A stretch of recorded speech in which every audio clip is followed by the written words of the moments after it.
This week, I'll show you how to take great pictures of your pets. Adorama TV presents Digital Photography One-on-One, where we answer your questions. Here's your host, Mark Wallace. Hey everybody, welcome to this week's episode of Digital Photography One-on-One.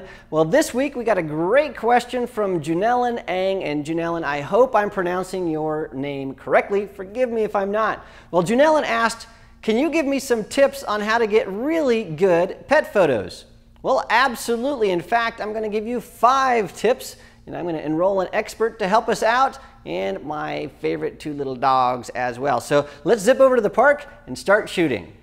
Well, we're here at the park, and I have a bunch of extra help here today, and we're going to talk about how to shoot your fuzzy friends. And so first up, let me introduce Diane. She is my wife. And Diane, you actually are a volunteer at the Arizona Humane Society. Tell us a little bit about what you do. I photograph the animals for the website so that they can get adopted, and I also teach a class for volunteers and foster families. That's right, and actually we're taking 5 things from that class, and we're going to be talking about those here today, and that's why Diane's going to help us out a little bit with those things. And then also Kelsey, our producer, is here to help us make sure that we wrangle these dogs, because you know what it's like working with animals. It's lots of fun, but sometimes they can get rambunctious, so she's going to be helping us out with that, and we'll see how it goes. So speaking of fuzzy pals, this is Cody. He is our dog that we rescued, what, 3 years ago? Yes. And then Tosca here, we rescued her about a year and a half? Last December. Yeah, last December. So these are our animals. We love them. They're our little pets. And so they're going to be the stars of the show today. And so to start out with, we're going to be shooting Cody. And so Tosca is going to leave us for just a second. We'll bring her back a little bit later. And so Cody, we're going to shoot. Now we need to do 5 things. And the first one is when you're shooting outside, you need to find a nice area with some shade. And so we've done that. We're in the shade. That shade's going to give us nice, soft light. And so that's perfect. Now the second thing we need to do, we don't want to shoot, straight down from this vantage point, because if we do, we're going to get very emotionally distant images. We don't want that. We want really nice, tight headshots. We want to be right at the eye level of our dog or our cat or our rabbit, whatever we're shooting. So we need to get down here. So we're going to come right down here to Cody's level, and he's a good guy. And so that's going to work out really well. Now, once we do that, we need to get some distance between the photographer and whoever you're shooting, if it's a dog or a cat or whatever. Now, the reason for that, there are 2 things. If we shoot really close, we have to use a wide angle lens. That's going to cause a lot of distortion, and it's going to make our fuzzy friend look sort of funny, like a clown. We don't want that. And secondly, if you're shooting specifically at a shelter of some kind, well, these animals don't know you. They're going to not like the camera. You need to have some distance. So it's better to use a longer lens, and then that way you can zoom in, get a nice tight headshot, and then also get some compression so that everything looks good. So what we're going to do is we're going to have Cody zip over there. Diane's going to help out, and I'm going to move just a little bit over here. Good. That's about right, Diane. Okay. Good. Now Diane's going to spin Cody around there, and while she does that, let me tell you about the third thing we need to do, and that is to use a flash. Now what I've done is I've just popped the flash on my 5D Mark II here, and I've put it in high-speed sync so that I can shoot at shutter speeds of over 200th of a second if I need to. And just to clarify, I'm shooting right now in aperture priority mode, and I'll tell you why here in a little bit. So those 3 things: shade, get down low, and then turn on your flash. Now the 4th thing we need to do is we need to zoom in, and you can see that Cody's having a good time over there. He loves the tummy rubs. I'm going to get some of those pictures, which is fine. You have to sort of roll with whatever you're going to get there. So we're going to zoom in, and zooming in is going to give us a nice headshot. We're going to get nice compression. And then the 5th thing that we need to do is open up. And what I mean by that is to use a wide aperture value. And so I'm shooting actually at f4, and f4 is going to give me nice shallow depth of field with this soft light and some fill flash. We're basically getting really nice headshots, and that's pretty good. Now to do that, Diane is actually going to be posing Cody for me. So Diane, can you really quickly tell us some pointers on how to pose specifically a dog?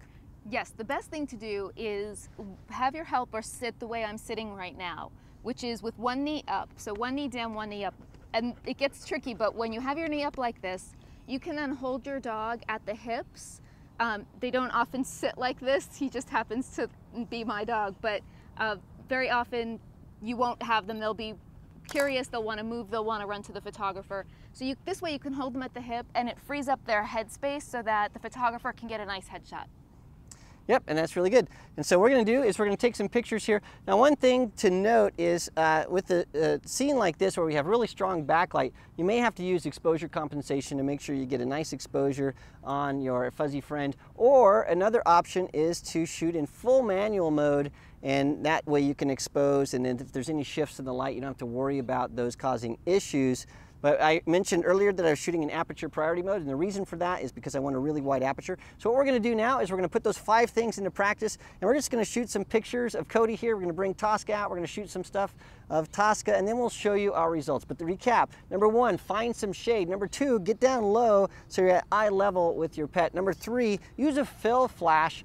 Number 4, zoom in with a longer lens so you get nice compression, some distance between you and your fuzzy friend. And then number 5, open up, use a wide aperture. Once you do that, you're gonna get some great shots. So ready, Cody? You are. Let's shoot some pictures. All right, Cody, like right here. Yeah, that's a good boy.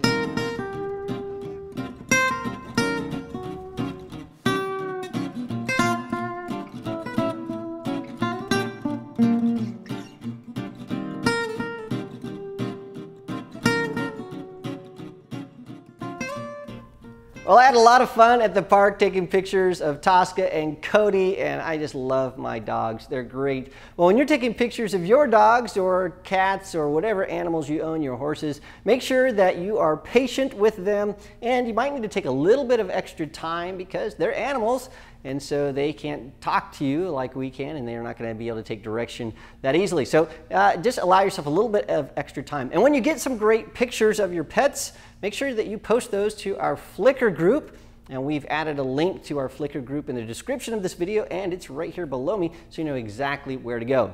Well, one more thing. If you work with an animal rescue organization, I just want to say thank you so much for your hard work. I really admire what you're doing, and I want you to keep it up. I've had several rescue dogs in my life, and they've made me a better person, and I'm very appreciative of all the people that work at rescue organizations.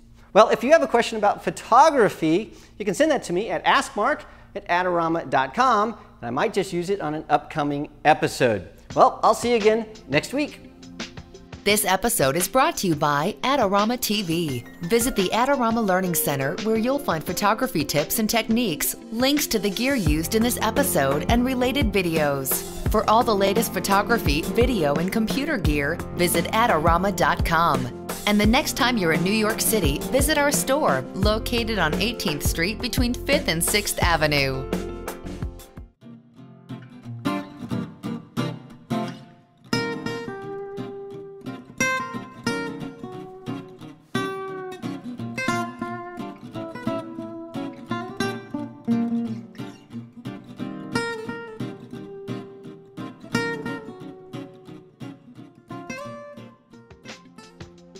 Digital Photography One-on-One is written and produced by Snap Factory. For more information about our workshops, visit snapfactory.com.